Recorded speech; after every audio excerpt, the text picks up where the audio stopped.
Good morning. Now, I want you to know I did start out 10 minutes earlier than I usually do this morning. In fact, I started out about a half hour earlier this morning than I usually would to come here because I wanted to be absolutely sure that, I got here with time to spare. And so I started out on my trip and I stopped off in there's a diner in Shirley I like to eat at. So I went there and the trip's going fine and I ate there and then I started over here. Now I should have known that something was wrong because the last time I did that and I last spoke here, it took me about 40 minutes to get from Shirley over here. I looked at my GPS and it says 18 minutes. So I said, well, okay, maybe I don't remember correctly or something else. At any rate, I'm driving and driving and the GPS says, your destination is on the right. Meanwhile, I'm somewhere near Quag. And it says, your destination is on the right. And I look, it's not on the right, it's not on the left, it's not anywhere. So I tried it again a few times, and now it's beginning to get late. And so I asked somebody for directions, and they gave me directions, something on the order of, well, go on this road, Montauk Highway, and keep going. Keep going. So I said, all right, it's the best I have, I'll keep going. And so I was going and going and driving, and it seemed like I was accomplishing anything. And then I stopped somebody else for directions, and he gave me directions I really didn't understand. And by now it's about 7 minutes to 10. So I really gave up. I said, I'll just go home and I'll explain myself later. It's embarrassing, but this is the way it has to be. So I started to try to find my way home, and I couldn't find my way home. I was driving along, and I'm looking for 27, because I know 27. I know if I get on 27 and then just keep going, eventually I'll get someplace I recognize. And I couldn't find that. I must have missed the turnoff, so I just kept driving, and I said, well, the worst that can happen is I'll see the lighthouse. And I haven't seen the lighthouse. I haven't seen the lighthouse in about 25 years, and so it'll be good. And for a while, I really did think I was going to see the lighthouse. Because I'm passing the water, and it's not just water, it's the ocean. And finally, I'm driving. I'll just keep driving, and see whatever happens, happens. I see a sign that says, welcome to Watermill. So I said, oh, this is interesting. And then I drove a little further and saw the traffic light. There was no traffic light where I was before. That was something I couldn't understand either. I said, I remember there's supposed to be a traffic light. And I turned in and got here, Nick? 5 seconds before 10 o'clock. So the lesson in that is you can start as early as you want. It's going to happen, it's going to happen. The real lesson is that God won't always let you do what you think you want to do. I wanted to go home, but this was not the plan. But it will always let you do what your desire is, what you really want to do, or what your intention originally was to do. And my intention and my desire was to come here to speak this morning. So I really didn't like the way it came about because I like to be early for things. In fact, usually, all the times I've spoken here, I end up sitting in the parking lot for a half hour, waiting for somebody to come open up the place. So it's very unusual for me to be late. A friend of mine, his mother always used to tell him, lateness is the worst form of rudeness. And I took that to heart, and I try not to be late. But I'm here, I'm very, very glad that I'm here. I'm glad I missed the turnoff to 27, and it didn't end up being able to go home. Well, the theme here this month is transformation. And so the first thing we want to find out is what kind of transformation do we want? After all, transformation can be either good or bad. In Kafka's The Metamorphosis, Gregor Samsa wakes up to find himself transformed into a large, monstrous, insect-like creature. And this doesn't seem really to be what we're looking for when we talk about transformation. Although sometimes, if we're not careful how we use our consciousness, we could, end up being something metaphorically very similar to that. Now, within each one of us is a desire to express a fuller, freer, more expansive version of ourselves. To have a more profound experience of spirit, that infinite mind, being spirit as us. And this is what Dr. Ernest Holmes, the founder of religious science, developed science of mind, philosophy, called the divine urge. And really, this is the kind of transformation in which we're interested. And this morning, I wanted to look at some of the ways to achieve it. So the question becomes, what is your next level of responding to this divine urge? And what will it take to get there? Oh, well, my topic today is you can't get there from here. I guess I should have said that. How appropriate. I was feeling that way. Maybe I should have chosen a different title, because apparently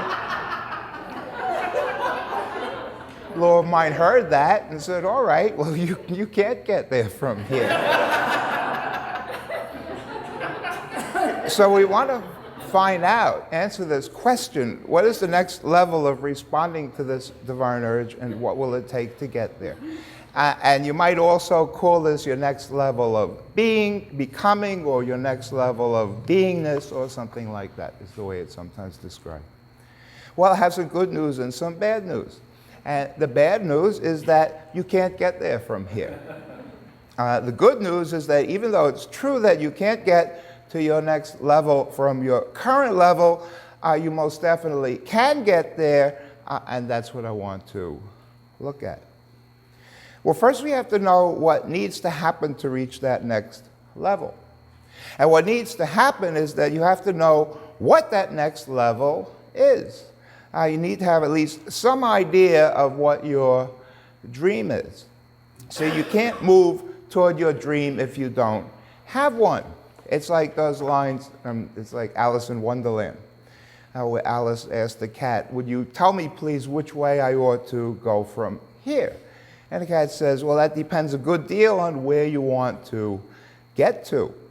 And she said, I don't much care where. So the cat says, then it doesn't matter which way you go.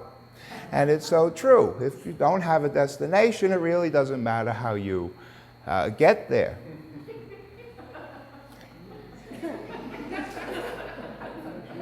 So first you contemplate what you would like your life to look like in the areas of health, wealth, love, and self-expression, those 4 areas of life: health, wealth, love, and self-expression, because this is your next level of becoming.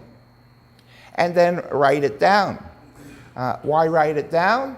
Well, writing things down makes them clearer. Writing something down keeps your attention on what you've written. And this is always a good thing to do. For example, while it's perfectly all right to do a spiritual mind treatment or an affirmative prayer or affirmation silently, entirely in your mind, because this is mental work that we're doing, it's often helpful to say it out loud. Because saying it aloud keeps it clear and definite and draws your attention to what you're saying. So you need to have your dream. But you can't get there to your dream from here. Well, what does that mean? I know it meant for me this morning, but what does that really mean? Now, I like to think about it in terms of states of consciousness, in terms of patterns of thought and feeling, both conscious and subconscious, because these are the cause of our experience. We can't get to where we want to be while we're at the state of consciousness that we are now. We need to have the consciousness of the dream to realize it. So no, you can't get where you want to be from where you are now, but you can, in effect, raise where you are now to be in alignment with where you want to be. Now, in The Science of Mind textbook, Dr. Ernest Holmes writes, all is mind, and we must provide a receptive avenue for it, as it passes out through us into the outer expression of our affairs. If we allow the world's opinion to control our thinking, then that will be our demonstration. If, on the other hand, we rise superior to the world, we shall create a new pattern. So the question is, how? How do we get there? In other words, how do we rise superior, so to speak, to the world? Well, first, you ensure that the vision you've written down contains certain elements. There are certain things that's very helpful to be in there. So you ask yourself these questions about it. Is it specific? Is it written in the present tense? Is it written in positive language? Does it have feeling, emotion, passion, and excitement in it? Do you get excited when you read it? Or you just read it, like you were reading the label on a box of cereal? Do you get excited when you read this dream, this vision? And then after you've done this and looked at what you've written down in this way, you spend time engaging your mental faculty of imagination with your vision every day. So now it becomes time to use the imagination, which is one of the most powerful tools that we have, and you start engaging your imagination with this vision that you've been working on. Now, Rhonda Byrne, the author of The Secret, wrote another book called The Power. Now, whatever the shortcomings of The Secret, and there are many, releasing it as a movie and its wide popularity served the valuable purpose of letting many, many people know that there's a different way to think about life and the way life works than what they were used to. So she writes, whether you want to change your health, money, relationships, or anything else, the process is the same. Imagine what you want. Imagine and feel the love of having it. Imagine every scene and situation you can with what you want and feel that you have it now. Try spending 7 minutes each day imagining and feeling having what you want. So see, now you're going to have to get up 17 minutes earlier each morning. That first 10 and then 7 more to do this. The idea is to do it. It's 7 minutes, 5 minutes, 10 minutes, an hour, 2 hours. You can think about it all day. The important thing is to start to imagine this and start to imagine this a dream being fulfilled in your life. So making sure your vision is powerful, positive, and in the present tense, filled with emotion, passion, and gratitude, then spending some time every day mentally living it is the first key to accomplishing what we want to do. Now, second, we have to realize that we cannot get to our dreams, but we can come from them. We can't get to the dream, but we can come from it. So really, how do we come from our dreams? Well, once you have the dream, then start putting it on. Once you have the dream, once you've identified this, once you've written it down and thought about it, then you start putting it on, wearing it as if it's already yours right now. And to do this, you need to do certain things. You may have to reevaluate some of your assumptions about life. And you may need to reevaluate what you're believing about yourself. And you may need to become aware of the thoughts that are taking up space in your mind, making sure your thoughts are in line with your vision. Then after you've answered those questions, after you've done that thinking, then you start speaking from your vision and you start living from your vision. So how do we do that? Well, here's a little thought experiment. Imagine a person who's already living the vision that you have. Imagine a person who's already living the vision that you have. This is their life. This is what they're doing now. And then ask yourself the question, what would a person who was living this vision now be thinking and doing? And then do it and think it. Well, think it and do it is really the right order. But what would a person who's already living this vision be thinking and doing? And that's what we need to be thinking and doing. That's living from that vision. That's developing that state of consciousness that will bring about that vision. Now, the final key is to live in gratitude. Gratitude for the vision that's now manifesting. Gratitude for what you now have. And yes, even gratitude for the challenges that you have, because they're bringing you to new levels of understanding and awareness. So think of the new level of understanding and awareness that I'm at right now. See, gratitude has a certain specific function. It does a certain thing for us. Gratitude, among others, but most importantly, gratitude draws our attention to the good that's now in our lives. And if our attention is on the good, then more good will follow. And this is so because where your attention goes, you go. Where your attention goes, you go.